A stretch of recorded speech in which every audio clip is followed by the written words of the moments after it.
I'm Valerie Mitchell, 32 and owner of Mitchell Jewelry Designs. The day of my brother's wedding should have been joyful, but instead, I found myself covered in garbage as my mother screamed at me to leave. All because I refused to hand over a $690,000 diamond ring to my new sister-in-law. What my mother conveniently forgot in her rage was who actually saved our family business from bankruptcy after Dad died. Before I dive into this nightmare, drop a comment letting me know where you're watching from and subscribe for more stories. Growing up in Greenwich, Connecticut meant certain expectations came with the Mitchell name. Our family wasn't just wealthy. We were known for creating timeless jewelry that graced the necks and wrists of celebrities and socialites across America. My grandfather Raymond started Mitchell Jewelry in 1965 with a small storefront that barely paid the bills. Through determination and remarkable talent, he built a reputation for exquisite craftsmanship that caught the attention of New York's elite. My father Gerald took that foundation and transformed it into a renowned luxury brand with 3 flagship stores in Manhattan, Boston, and Chicago. By the time I was born, Mitchell Jewelry was synonymous with old money elegance and innovative design. Our family lived in a sprawling colonial home with manicured gardens and a view of Long Island Sound. From the outside, we had everything. But beneath the surface, our family dynamics were complicated. My mother Eleanor always favored my brother Kenneth, despite his complete lack of interest in the family business. Kenneth was 4 years older than me, charming and social, but utterly disinterested in anything related to jewelry design or business management. Mother never seemed to mind. Kenneth has other talents, she would say dismissively whenever Dad tried to involve him in the company. I, on the other hand, inherited my grandfather's eye for design and my father's business acumen. By age 12, I was sketching designs that impressed even our senior craftsmen. Dad recognized my passion immediately and began mentoring me personally, teaching me every aspect of the business from sourcing gemstones to marketing luxury products. Valerie has the Mitchell gift, my father would proudly tell clients, while Mother would smile tightly and change the subject to Kenneth's latest accomplishment in lacrosse or debate club. The $690,000 ring at the center of this whole disaster wasn't just any piece of jewelry. The Mitchell sapphire was our family's crown jewel, a stunning 7-carat blue sapphire surrounded by 2 carats of flawless diamonds in a platinum setting. My grandfather created it for my grandmother on their 25th anniversary, and it became the symbol of our family legacy. "This will be yours someday, Valerie," my father told me on my 18th birthday, as he showed me the ring in its blue velvet box. "Grandpa Raymond wants you to have it on your wedding day. It represents everything our family has built." I remember feeling overwhelmed with pride that day, not because of the ring's monetary value, but because of what it symbolized, my father's and grandfather's belief in me as the true heir to the Mitchell legacy. Everything changed 5 years ago when Dad died suddenly of a heart attack. At 58, he seemed invincible, still swimming every morning and working 12-hour days with boundless energy. The shock of losing him devastated our family, but the reading of his will created an entirely new fracture. Dad left the business to me, with the stipulation that grandfather Raymond would serve as advisor until I turned 30. Kenneth received a substantial trust fund worth $8 million, our vacation home in Nantucket, and various investments. The division made perfect sense to anyone who knew our family. I had worked alongside Dad since college and had essentially been running daily operations for the past 2 years, while Kenneth had pursued a career in finance that had nothing to do with Mitchell Jewelry. Kenneth didn't see it that way. "Dad always favored you," he accused at the reading of the will, his face flushed with anger. "The business is worth 10 times what I got." Mother sided with him immediately. "Gerald should have divided things equally," she said, refusing to speak to me for weeks afterward. This wasn't new behavior from her. I remembered my 16th birthday when she completely forgot about it because she was busy planning Kenneth's college graduation party. Dad had to remind her, and she hastily ordered a cake that spelled my name wrong. Meanwhile, Kenneth's party had been planned for months, with custom invitations and a live band. Taking over the business at 27 was the most challenging thing I'd ever done. Not only was I grieving my father, but I was also facing skepticism from industry peers who questioned whether I could maintain Mitchell Jewelry's prestigious reputation. And I was doing it with minimal family support. What nobody knew, not Mother, not Kenneth, not even grandfather Raymond initially, was that Dad had been hiding significant financial problems. 3 weeks after the funeral, our CFO Thomas Jenkins requested an urgent meeting. "Valerie, there's something you need to know," he said gravely, sliding a folder across the desk. "Your father was keeping this from everyone, trying to fix it himself." The documents revealed that Mitchell Jewelry was $2.1 million in debt, with creditors threatening to call in loans that would force us into bankruptcy. A risky expansion into European markets had failed catastrophically, and Dad had been secretly liquidating personal assets to keep the business afloat.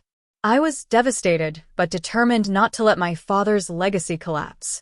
Without telling Mother or Kenneth, I invested my entire inheritance plus my personal savings, a total of $2.4 million, to save the company. I lived off a minimal salary for 2 years, working 18-hour days to restructure the business while developing a new collection that would revitalize our brand.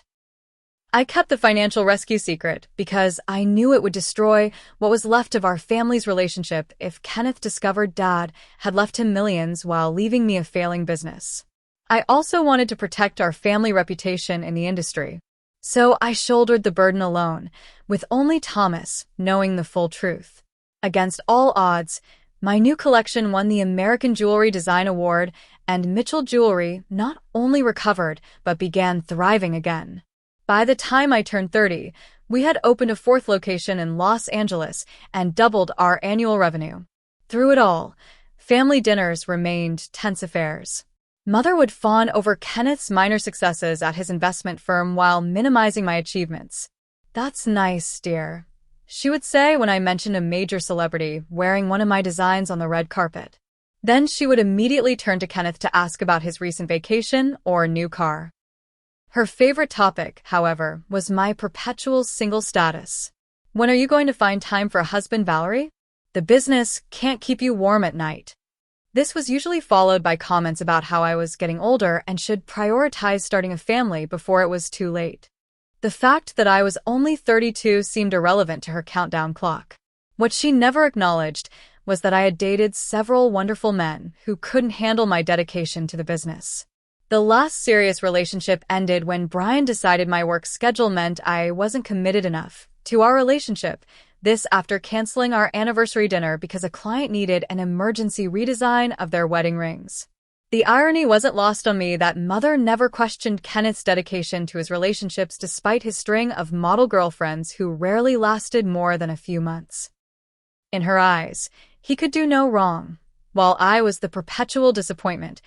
Despite literally saving the family legacy she claimed to value so much. The gold-embossed wedding invitation arrived after 8 months of minimal contact with my family. I had been so busy with the spring collection launch that our communication had dwindled to obligatory holiday gatherings and the occasional text message.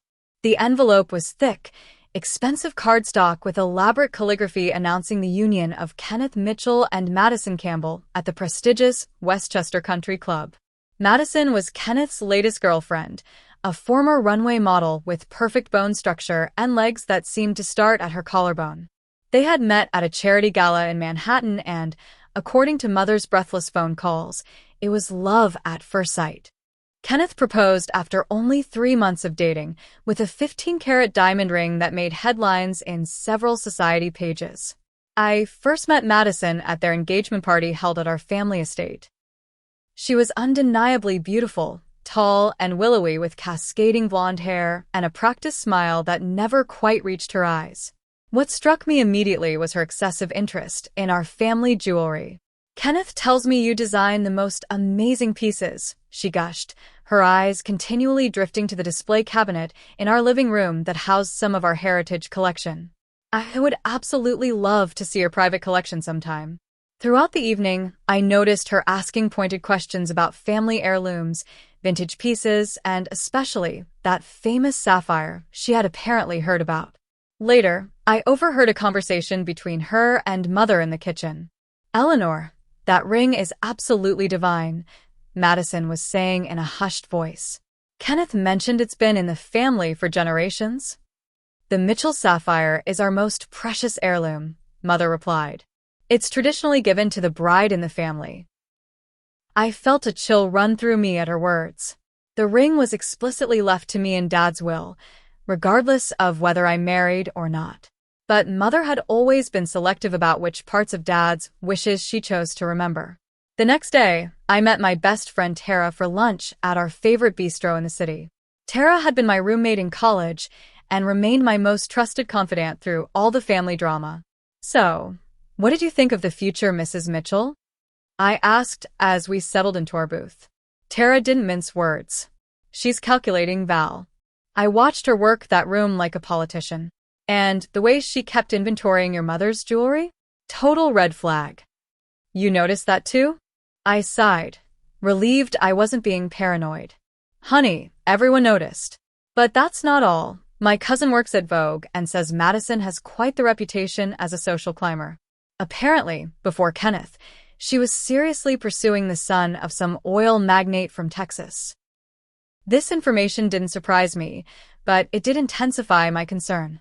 Kenneth had always been easily influenced by the people around him, especially beautiful women who showed interest in his wealth and status. 2 weeks before the wedding, Mother called with what she described as a gentle reminder about wedding expectations. "Valerie, darling, I just wanted to make sure you're prepared for Kenneth's big day," she said, her voice syrupy sweet. "As his only sister, and given your position in the company, people will expect something special from you." "I've already purchased their gift, Mother," I replied, referring to the $5,000 crystal vase I'd selected from their registry. "It's being delivered next week." "Yes, that's lovely for a regular guest," she said dismissively. "But I meant something more personal. Something from the business, perhaps?" Madison has been admiring several pieces from our heritage collection. Before I could respond, my phone beeped with a text message from Kenneth. "Hey sis, just a reminder about the family tradition of generous gifts for milestone events. Looking forward to seeing what you bring to the wedding." I felt manipulated from both sides, and the memory of a previous family gathering surfaced in my mind. Mother had spent 10 minutes praising Kenneth for a minor promotion at his firm while completely ignoring the fact that I had just won National Designer of the Year, an accolade that had been featured in every major fashion magazine. A few days later, I visited Grandfather Raymond at his retirement apartment in the city. At 82, he remained sharp as ever, still sketching designs occasionally and following industry news with keen interest. "Something's troubling you, Valerie," he said as we shared tea in his sunlit living room. "Is it about the wedding?" I confided my concerns about Madison's interest in our family jewelry, particularly the Mitchell sapphire. Grandfather's face grew serious.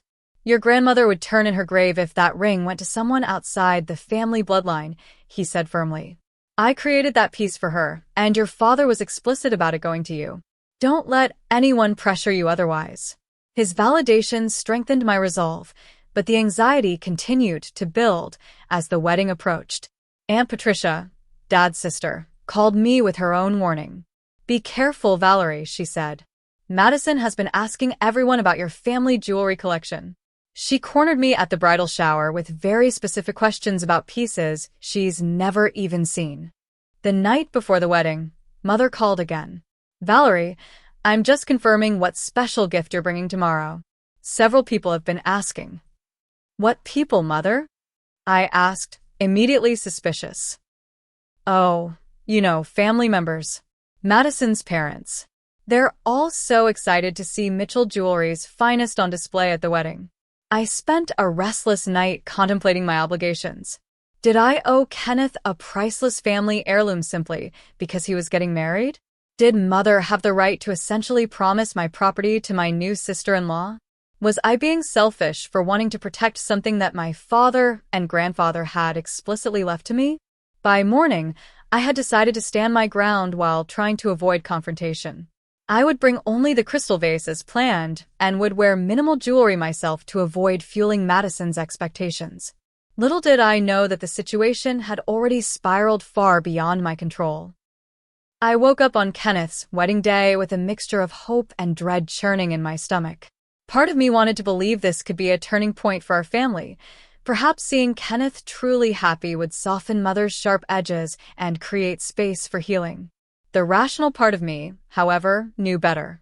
I spent extra time getting ready, determined to look my absolute best despite the tension. My hair was styled in elegant waves that fell past my shoulders, and I chose a deep emerald dress that complemented my auburn hair and green eyes.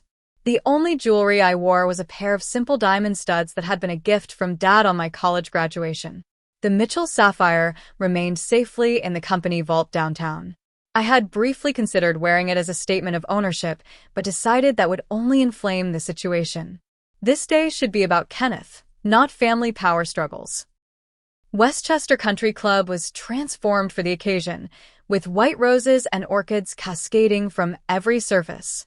The estimated cost of flowers alone would have funded a small business for a year.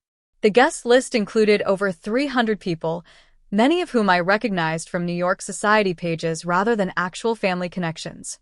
Kenneth greeted me with a perfunctory kiss on the cheek, his eyes already scanning the room beyond me.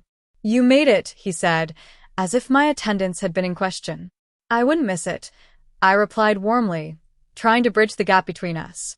"Everything looks beautiful." "Madison has exquisite taste," he responded, finally making eye contact. "Speaking of which, she's been asking about you." Before I could respond, Madison appeared in a cloud of expensive perfume and tulle. Her wedding dress was a custom Vera Wang creation that probably cost more than most people's cars. But what immediately caught my attention was the massive engagement ring sparkling on her finger, a 15-carat monstrosity that made her hand look like it was being weighed down. "Valerie." "Finally," she exclaimed, air kissing near my cheeks. "Kenneth, darling, give us a moment to chat, will you?" As my brother walked away, Madison linked her arm through mine, her acrylic nails digging slightly into my skin. "I absolutely adore your dress," she said, though her eyes never left my jewelry-free neck and wrists. "But I thought you might wear something more significant today." "From the family collection?" "I keep most pieces in the vault," I explained politely. "Security concerns." She laughed as if I'd said something hilarious. "Well, I can't wait to see what you've brought for the gift table. Kenneth has told me so much about your family traditions with heirloom jewelry." Before I could correct whatever misconception Kenneth had created, Aunt Patricia appeared at my elbow, smoothly extracting me with claims of urgent family photos. Once we were alone, she squeezed my hand. "Be careful," she whispered. I overheard Madison in the bridal suite telling her bridesmaids she's expecting the sapphire today. She was quite specific about it. My stomach dropped. That's impossible. She can't possibly think. Eleanor has been making promises, Patricia cut in grimly. "Watch your back, dear." The pre-ceremony champagne reception was a parade of wealth and status. Madison flitted between groups, conspicuously displaying multiple diamond bracelets that caught the light with every gesture. I noticed her mother, Suzanne Campbell, watching me with calculation in her eyes before approaching with a flute of champagne. "Valerie, what a pleasure to finally meet Kenneth's sister," she said, her southern accent more pronounced than her daughter's. "I've heard so much about your family traditions."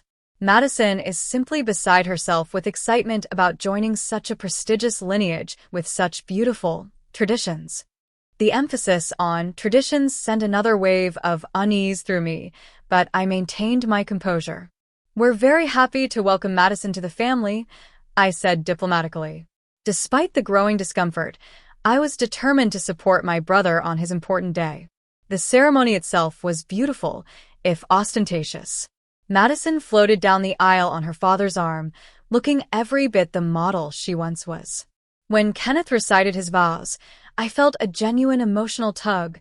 Somewhere beneath all the layers of resentment and competition was my brother, the boy who had taught me to ride a bike and defended me from playground bullies before our relationship soured. The reception began with a 7-course meal served on gold-rimmed china. I was seated at the family table but positioned far from Kenneth and Madison, next to elderly cousins who spent most of dinner discussing their various medical conditions. From my vantage point, I could see Madison opening gifts at a special table, her expressions shifting from delight to disappointment depending on the perceived value of each item. When my crystal vase was unwrapped, her smile remained fixed while her eyes hardened. Mother quickly leaned in and whispered something that made Madison's expression brighten again. Moments later, I heard Mother loudly explaining to surrounding guests that Valerie's real gift is coming later in a special presentation. My heart began to race. What exactly had been promised without my knowledge or consent? I didn't have to wonder long. During a lull between dinner and dancing, Madison approached me directly, champagne glass in hand and a determined glint in her eye. "Eleanor mentioned you're presenting the family sapphire during the reception," she said, not even attempting to disguise her eagerness. "I've been telling literally everyone how honored I am to continue the Mitchell tradition." Især det her, momentarily skittilis. The presumption was so outrageous that I couldn't formulate a response before Mother appeared at my elbow, gripping my arm with surprising strength. "Valerie, could I have a word?" "In private." Her smile was brittle, her eyes warning. As Madison sauntered away, already fingering the space on her hand where she imagined my grandfather's masterpiece would soon rest, I knew the confrontation I'd been dreading was finally at hand.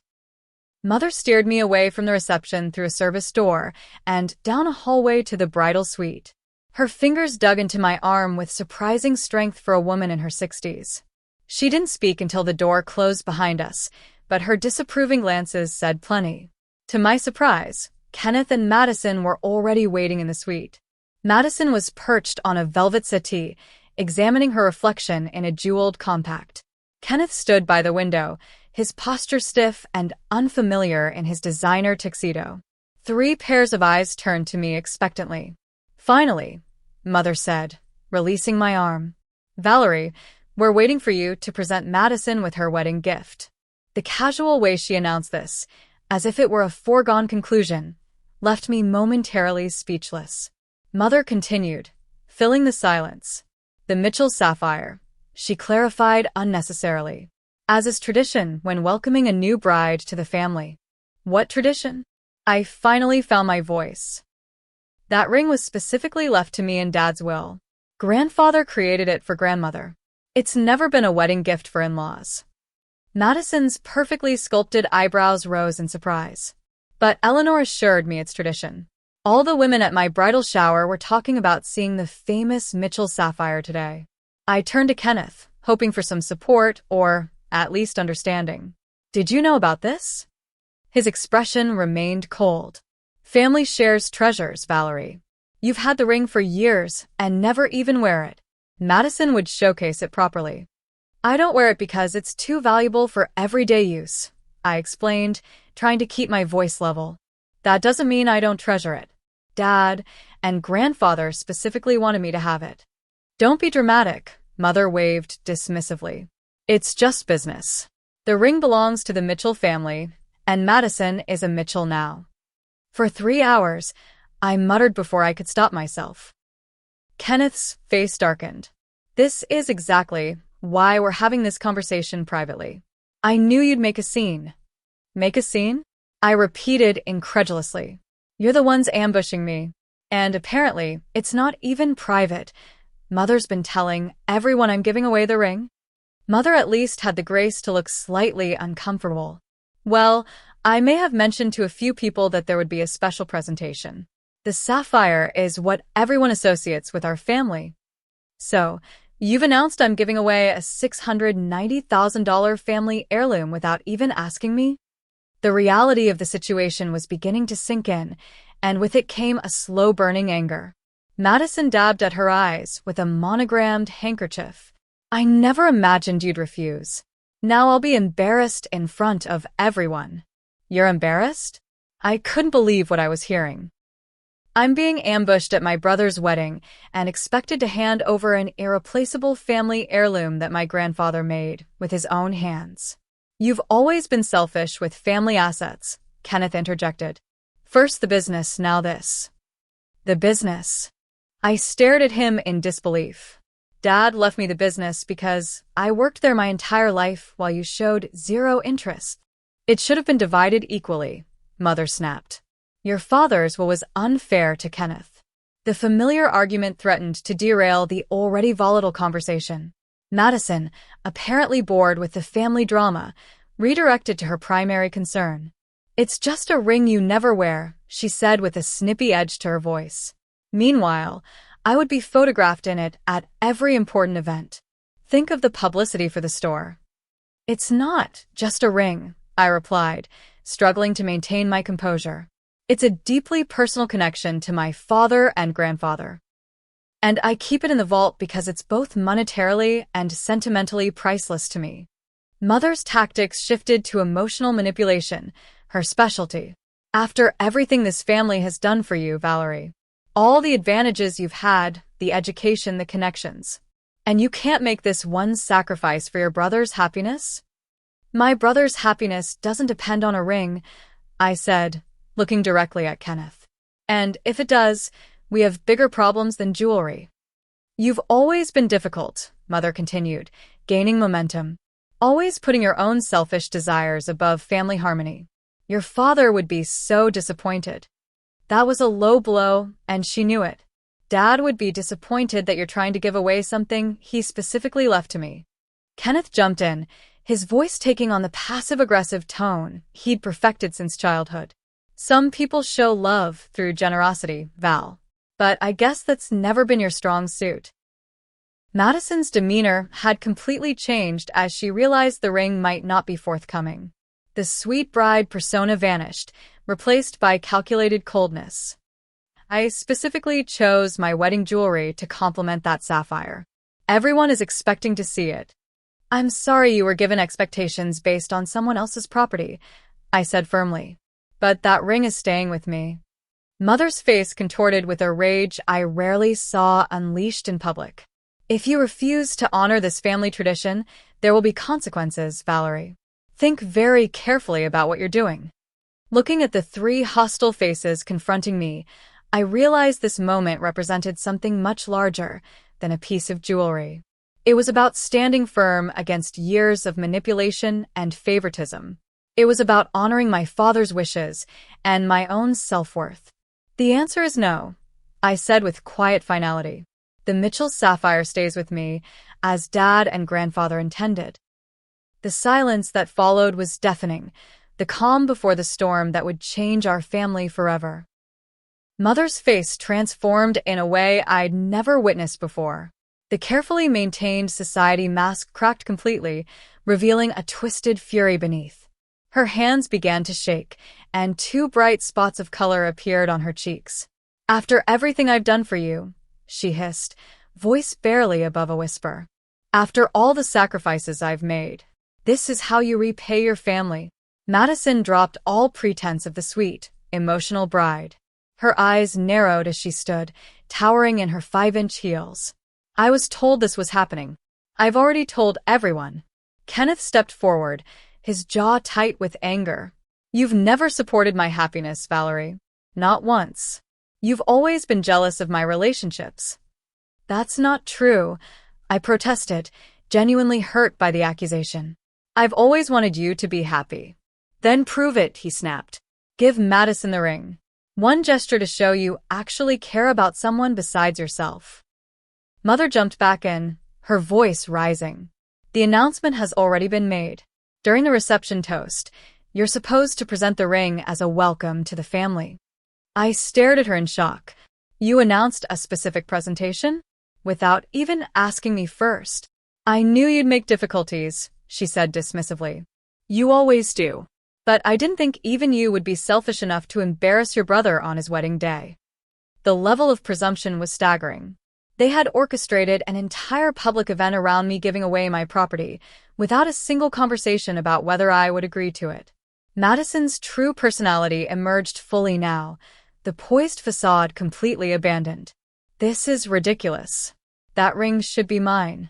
I'm the one who'll be photographed at charity events, featured in magazines. I'm the one people associate with the Mitchell name now. You've been a Mitchell for approximately 3 hours, I reminded her, keeping my voice steady despite my racing heart. And while I wish you and Kenneth every happiness, that doesn't entitle you to my personal property. Mother's desperation became evident as she tried another approach.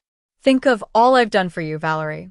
Who was there when you had chicken pox in 3rd grade? Who helped you prepare for your college interviews? You owe me this. I don't owe anyone a $690,000 ring, Mother. Parenting isn't a transaction where children repay normal care with family heirlooms. My continued refusal seemed to push Mother past some internal threshold.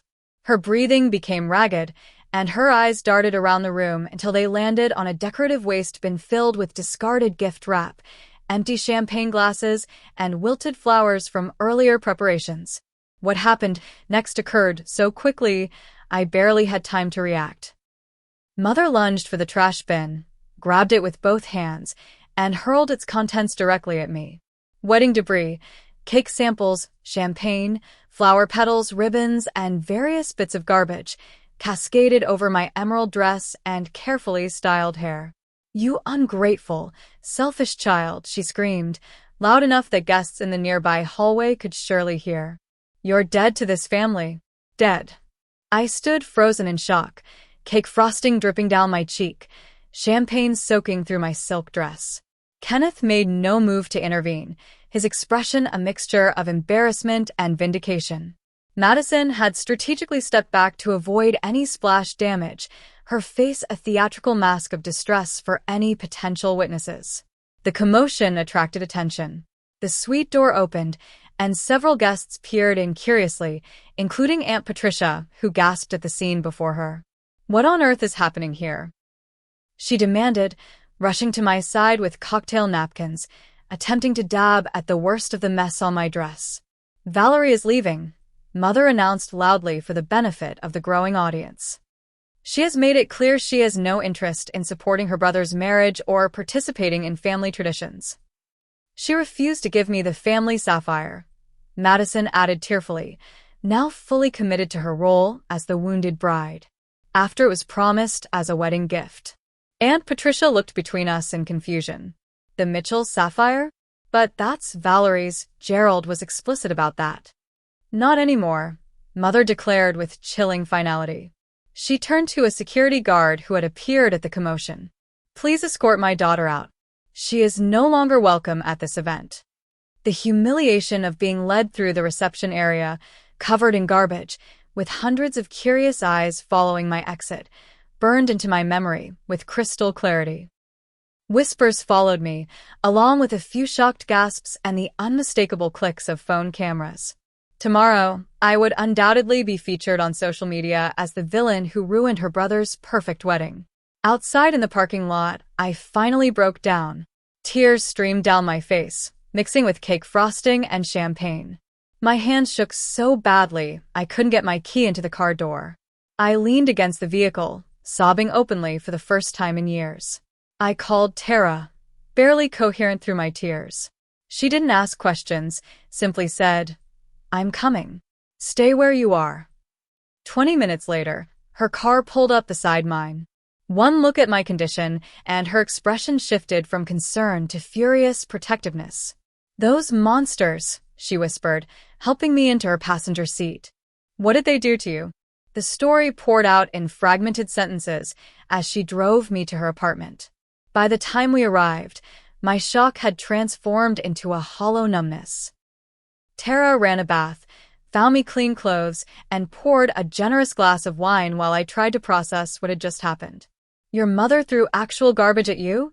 She repeated incredulously as I emerged from the bathroom. At a wedding? In front of people? I nodded mutely, staring at my ruined dress crumpled in the corner. $5,000 of designer silk destroyed by wedding cake and spite. My phone buzzed incessantly with text messages from extended family and friends who had witnessed my humiliating exit. Some expressed concern, others judgment. Social media was already lighting up with Madison supporters painting me as the jealous sister who couldn't stand to see her brother happy. What none of them knew, what Mother herself had conveniently forgotten in her rage, was exactly who had saved the Mitchell name when it was on the brink of collapse. As I sat in Tara's living room, Wrapped in borrowed sweatpants and an oversized t-shirt, I realized the time for family secrets had passed. The week following Kenneth's wedding was a professional nightmare. Rumors spread through the jewelry industry like wildfire, with varied accounts of my breakdown at my brother's reception. Business partners called with thinly veiled concerns about the stability of Mitchell Jewelry's leadership. 3 major clients postponed appointments, citing scheduling conflicts that hadn't existed before the wedding. Madison wasted no time launching what could only be described as a social media campaign against me. Her posts, carefully worded to avoid direct defamation while clearly identifying me as the villain, painted a picture of a selfish sister-in-law who ruined a perfect day out of jealousy and spite. Each post garnered hundreds of sympathetic comments and shares among her substantial following of fashion industry connections. Mother gave an interview to the society pages of the Manhattan Chronicle, describing how heartbroken she was that family divisions had overshadowed Kenneth's special day. She carefully portrayed herself as the long-suffering matriarch caught between warring children, conveniently omitting the part where she threw garbage at her daughter. By Wednesday, I had no choice but to call an emergency meeting with Mitchell Jewelry's board to address the situation. 7 people sat around our conference table, including Thomas Jenkins, our CFO, who knew the full truth about the company's near bankruptcy 5 years earlier. I want to assure everyone that the recent personal issues in my family will not affect business operations. I began, maintaining the professional composure I'd perfected over years of being underestimated in a male-dominated industry.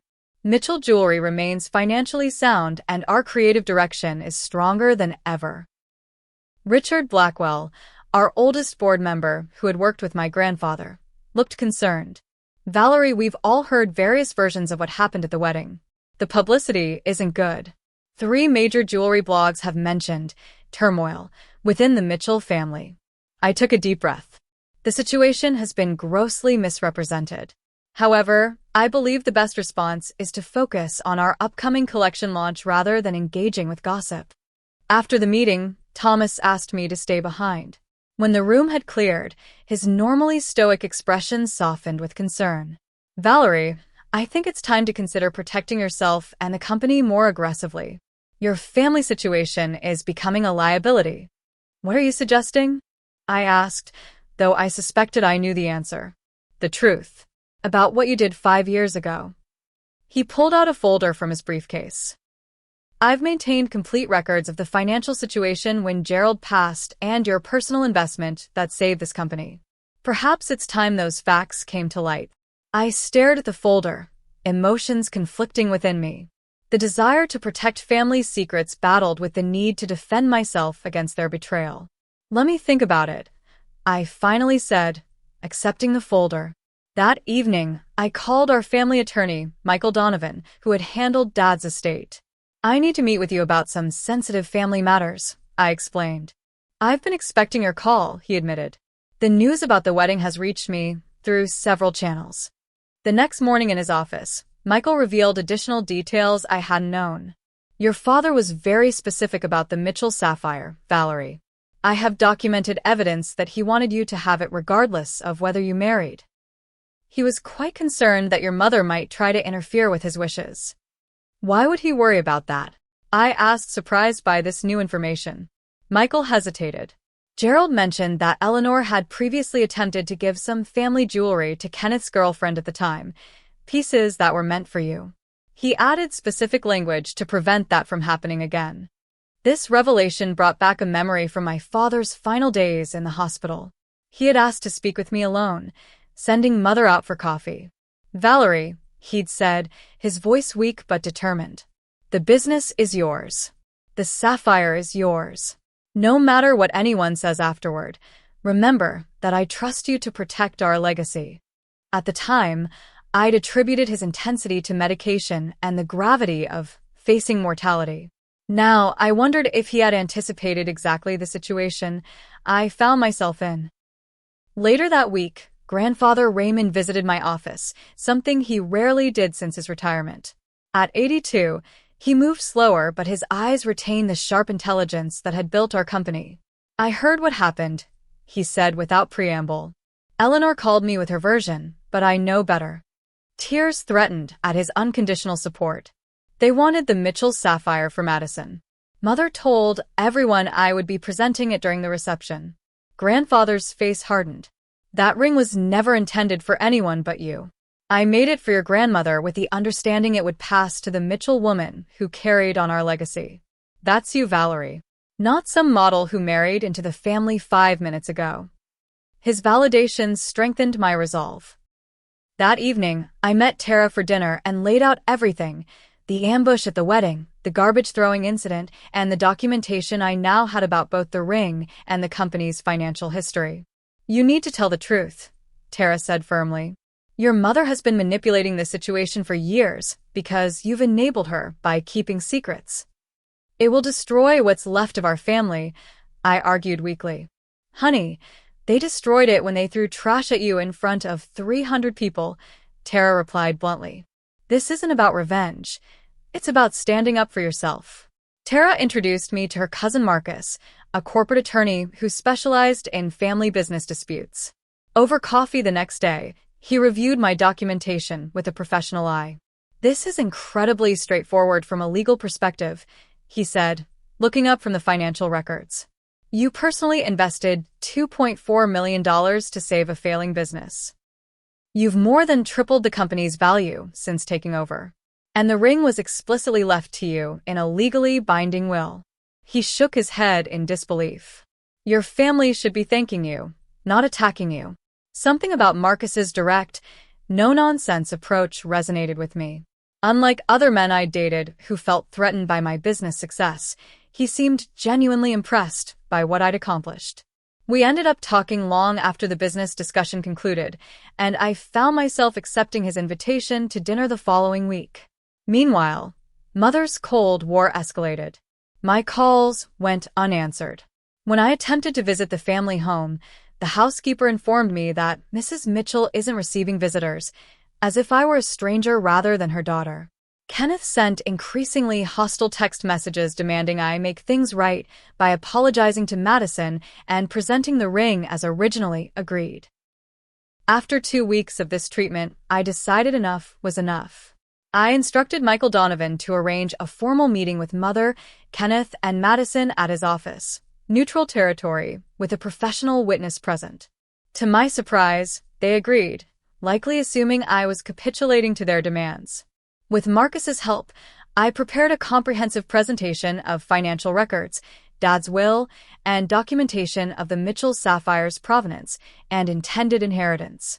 I also invited Grandfather Raymond, knowing his presence would lend additional weight to my position.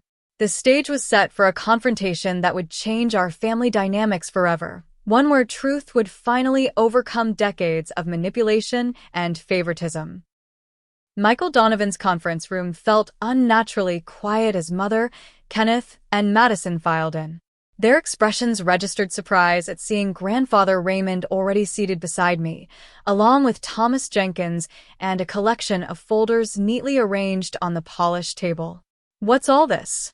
Kenneth asked, immediately suspicious. "We thought you wanted to apologize." "Please sit down," I said calmly. "There are some facts everyone needs to understand before we move forward as a family." Madison looked annoyed, checking her watch. "I have a charity luncheon in 2 hours. Can we get to the point? Are you giving us the ring or not?" "The ring is not up for discussion," I stated firmly. "It legally belongs to me, as these documents confirm." I slid copies of Dad's will toward them, with the relevant sections highlighted. "But that's not why I called this meeting." Mother sniffed dismissively. "If you've dragged us here just to be difficult." "Eleanor," Grandfather Raymond interrupted sharply. "For once in your life, you're going to listen without interrupting." Her mouth snapped shut at his tone. In all my life, I'd never heard him speak to her so sternly. I opened the first folder and distributed copies of financial statements dating back 5 years. When Dad died, Mitchell Jewelry wasn't the thriving company everyone believed it to be. It was $2.1 million in debt, with creditors threatening to force us into bankruptcy. Kenneth's eyes widened as he scanned the documents. "That's impossible. Dad would have told me if the business was in trouble. He kept it from everyone, I continued. He was trying to fix it himself when he died. 3 weeks after the funeral, I learned the full extent of the financial crisis. Thomas Jenkins spoke up, his accountant's precision adding weight to my words. Gerald had overextended on an expansion that failed. Without immediate capital injection, Mitchell Jewelry would have collapsed within 60 days of his death. I slid another document across the table, bank transfers showing my personal investment. I put in every penny of my inheritance plus my personal savings, $2.4 million total, to save the company. I lived on a minimal salary for 2 years while rebuilding the brand. The color drained from Mother's face as she stared at the numbers. That's not possible. You never said anything. I kept it secret to protect the family reputation and because I knew it would create even more resentment if Kenneth discovered Dad had left him millions while leaving me a failing business. I looked directly at my brother. I didn't want to damage our relationship further. Kenneth seemed genuinely shocked, repeatedly looking between the documents and my face as if searching for deception. You put in your own money? All of it. Every cent, Thomas confirmed. Without Valerie's investment and subsequent leadership, there would be no Mitchell Jewelry today. No legacy, no family name in the industry. Nothing. I continued with steady determination. While I was saving the company, I maintained Mother's lifestyle exactly as it was when Dad was alive. The house, the staff, the social memberships. All of it continued without interruption because I made sure the family trust remained untouched. Grandfather Raymond added his testimony. I watched Valerie work 18-hour days for years, sacrificing her personal life to save what Gerald built. Meanwhile, not once did either of you ask how the business was actually doing.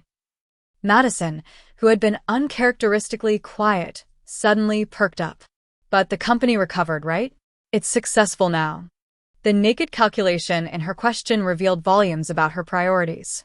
Kenneth at least had the grace to look embarrassed by her transparent concern about the family's financial status.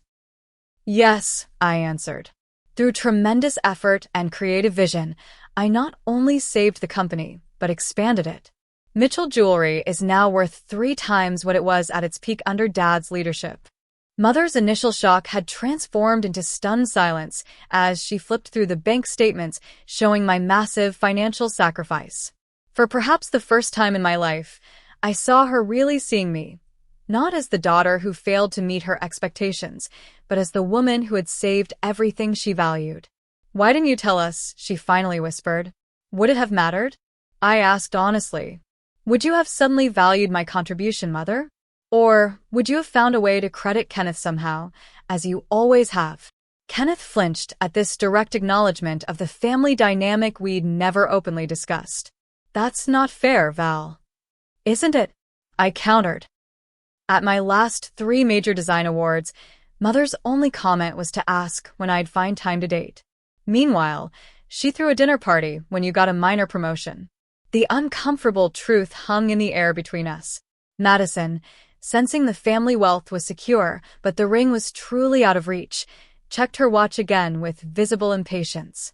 I think we should go, she announced, standing abruptly. This family drama is really between all of you.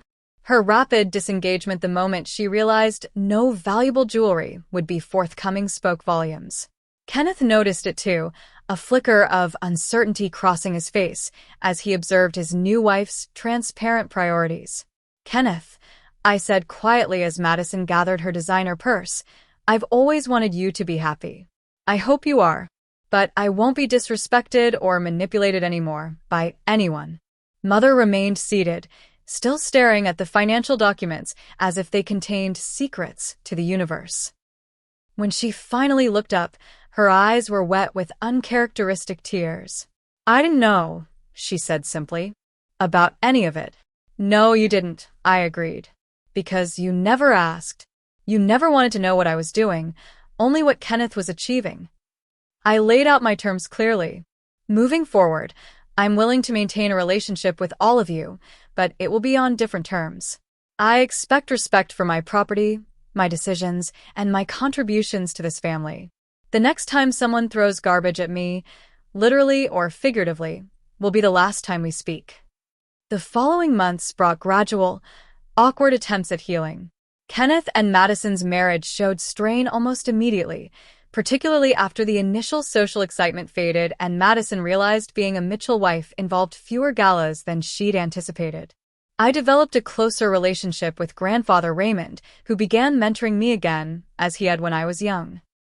His wisdom and unconditional support became a cornerstone of my emotional recovery from years of family dysfunction. Tara remained my steadfast friend through everything, celebrating my small victories and providing perspective when old family patterns threatened to pull me back into unhealthy dynamics. And somewhat unexpectedly, my professional relationship with Marcus blossomed into something deeper. Unlike previous partners, he admired my business acumen rather than feeling threatened by it. 6 months after the wedding disaster, Mother invited me to dinner alone, something that had never happened in my adult life. Over cautious conversation, she made her first genuine attempt at reconciliation. I was wrong, she admitted, the words clearly difficult for her. About the ring, about the business, about you, Valerie. Your father would be incredibly proud of what you've done. It wasn't a magical fix for decades of favoritism and emotional neglect, but it was a start. The Mitchell sapphire remained safely in my possession, a symbol not just of family legacy, but of my own strength in protecting what was rightfully mine. Standing up to my family taught me that sometimes the people who should value you the most are the least capable of seeing your true worth. But that doesn't diminish your value. It only reveals their limitations. If you've ever had to fight for recognition from the people who should have been your biggest supporters, remember that your worth isn't determined by their ability to see it. The business I saved, the designs I created, the boundaries I established, these are my true legacy, far more valuable than any sapphire, no matter how precious. Have you ever had to stand up to family pressure to protect what's rightfully yours? Drop a comment below and share your experience. Don't forget to like and subscribe if you want to hear more stories about finding strength in difficult family situations. And remember, knowing your true value is the most precious jewel you can possess. Thank you for listening to my story.